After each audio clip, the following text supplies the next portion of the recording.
தமிழக விவசாயிகளுக்கு சர்வசக்தியின் ஆடி 18 தின நல்வாழ்த்துக்கள். நமது சர்வசக்தியில் ரோட்டவேட்டார், மல்ச்சர், கலப்பை, பார் அமைக்கும் ரோட்டவேட்டார் இணைப்பு ஆகியவற்றை பத்தி பார்க்கலாங்க.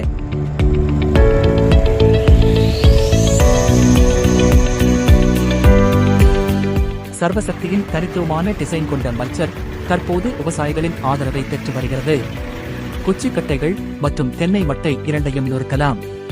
சர்வசக்தியின் பார் அமைக்கும் ரோட்டவேட்டார் இணைப்பு மூலம் அனைத்து அளவு பார், மேட்டுப்பாத்தி ஆகியவற்றை குறைந்த செலவில் அமைக்கலாம். தற்போது 200க்கும் மேற்பட்ட விவசாயிகளின் நம்பிக்கை பெற்றுள்ளது. சர்வசக்தியில் 9 கலப்பை 35,100 விலையிலும், 5 கலப்பை 37,200 விலையிலும் ஆரம்பம் ஆகுதுங்க.